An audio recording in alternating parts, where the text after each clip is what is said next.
two genders, male and female. Sometimes you're not lucky enough to be born into the right one, so you transition into the one that you Which suit the most. seems to me eminently sensible, and I have complete respect for people. I don't, because you don't just transition, do you? From male to female. You're always a man or a woman. It's not as simple as that. The simplistic attitude of transitioning is now being shoved into schools, and they're giving kids, confusing them with 100.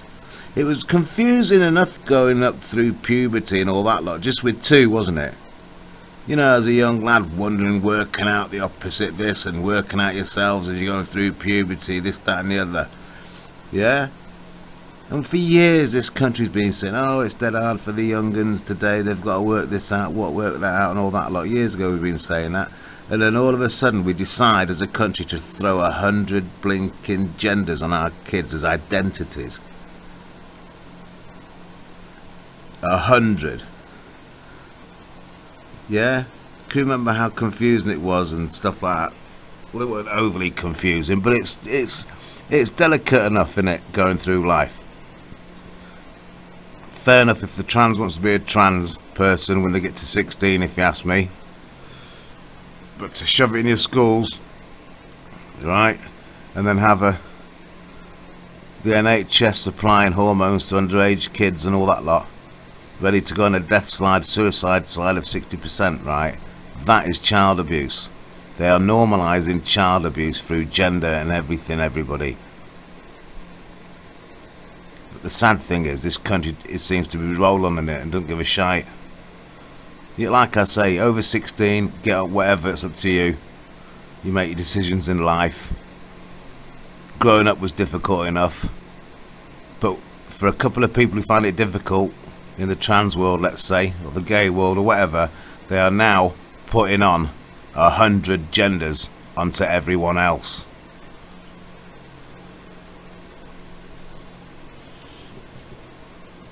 Well, Piers, you're the one that doesn't know what it is as well, of course. I'm about to tell you. Do you know what? Aporogender is a fairly new word stemming from the Greek apor, meaning separate.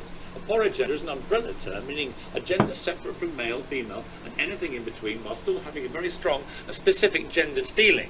That latter part is key, then, distinguishing it from agender. Is this how they're explaining it to children? By the way, can you explain that to me? What does that mean? Well, that means that someone identifies differently to you, and that's what is at the heart of it. Can you explain what aporogender is, which is one of the 100 genders that kids now... You know, it's not university challenge. I've just told you what it is. No, but this is for children, Benjamin. Right. This is what my problem with it. When I was a child, it is university level. Yeah. For us to get our heads around 100 different gender identities, and I think Nicole makes a really good point. It actually is about personality, yeah, isn't it? it's just their thing. Benjamin, what is neutroids? Oh, come on, are we going to go through all 100? Do you know any of them? I need Well, I to know some know of them, what. yeah. But Like, look, that's here's my my You've point. got no offence, you've come on national television to defend the BBC. Yeah, this guy's sticking up for 100 genders to get put into schools, and he goes, name us 100 genders. He goes, well, I don't know, I only know some of them. So if adults who are getting on TV defending the idea only know some of them out of the 100, why are we putting this pressure onto kids? It's because the country wants to filter them and funnel them down, yeah, the gender path, because it's 34 grand plus per kid just to reach the age of 16 after the hormone treatment and the operations when they get to 16 and that. 34 grand, and then you've got a lifetime of blinking reinvesting in it as you change, as your male bone structure comes through your body. That's when the depression starts, and that's when pop stars piss off at the age of 27. You know what I mean? Because all the male features come through, and it's not sellable. It's all to do with selling.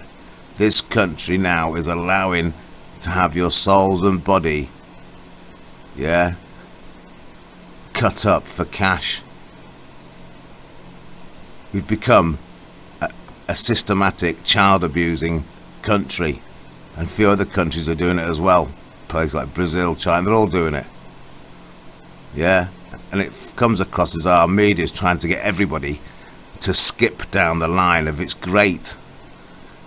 So if they're trying to tell me it's great, that it's good to have 6% death slide, suicide slide for our future kids, as well as then the 40% left remaining who live in, 30% of them will be in pain, going to readjusting blinking operations to keep up with the trends, yeah, brainwashing our children. Like I say, there are a few people out there who are genuinely trans in the other person's body, however they want to say. However, we should be there for them. We should not then start restructuring our structure to then advertise, brainwash at school age our children. You go at Diane Abbott in this conversation. Well, actually, I think the truth is that kids identify in different ways, and the real thing we should be focused on here. What's the job of a parent and a school teacher with a child? It's to make them feel comfortable in. He thinks that school kids identify in different ways. He doesn't think a lot because he couldn't answer the question, how many blinking genders are there? He says, oh, why do you expect me to know that? So his thought process is not exactly concrete, is it? It's fairy dust in the air, everybody. They're putting fairy dust in the air and they're going to make money off you. All these folk, right, who've got kids, future kids. If you had a family of 4, 2 young kids, the way the law is, they could go to school, ask for a gender alignment at a young age, get put on hormones, and the parents haven't got a chance to say no about it. Do you know what I mean? And then say you got a 2-year-old and a 6-year-old, and the 2-year-old's about, you know, ready to go at the age, maybe go on a few holidays with the whole family, let's all go together. But as soon as you start booking your holidays, the little kid, 6-year-old, comes home from school and says, Mummy and Daddy, I've decided that, you know, after a great deal of thought, only a couple of years, you know what I mean, being at school, because not much think about it prior, is, unless it's parent push of manipulation of the child, and it still could be that anyway, and the teacher's push now, innit? I want to come back home. I want to go on the course of transitioning, yeah. That's 34 grand over the period of time to the point of the operation. Have the operation all in, 34 grand. Now you take 34 grand out of your family. That takes away all the holidays from the other kid, takes away the holidays from the parents. And you might think, well, I'll do that for 10 years. We'll do that for 10 years, right, and we'll have holidays after that. But then the other child is 12, not 16. And they go to school and they come back, and oh, by the way, I want to be a trans, because it gets more and more pushed through the school as time goes on. And that means then you've got another few years of saving the money to afford the operation and the tracheal shave, because the hormones haven't done it and things like that. That's another 30 grand.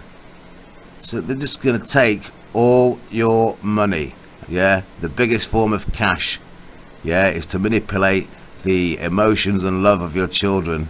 And while they're away, the Pied Piper of Hamelin at school will be playing the transitioning tune, the groupings of a mindset, that when the kids then go home, they'll be questioning everything, because they've got no stability with 100 different genders about. There's no firm platform of male and female, is there? These two had only 2 genders to suss out, and they had problems. And yet we're going to put 100 genders onto our children. That's no platform. That's no basic simplicity, because just male and female's difficult enough, isn't it, everybody? Because these two have found it hard, haven't they? With just 2 genders, they found it hard to find their feet with just 2 genders. Yeah. By the way, there is a massive agenda behind the whole of this, and involved in that, by the way, and you're not going to like this, the sex for all, free sex for all is another shout. Yeah, free sex for all. Do you know what that means, everyone? For all, free sex for all. It involves not just the people who are jumping on the parade square going, yeah, this is the next movement. For all means everyone. That includes the pedophiles, the sex abusers. Because the further we go down as a country abusing our own children via manipulation of law and not bothering, to keep it steady as just male and female, the closer the free sex for all will be normalised. And that's when your paedophilia will come in, and they'll have you all attached emotionally, everything, to your children and their wishes, that you're going to have to accept free sex for all. So that means the choices of your dirty cunts as well, doesn't it? Because the country will have you like blackmailed, hung, drawn and quartered, because you've been manipulating right down to your children.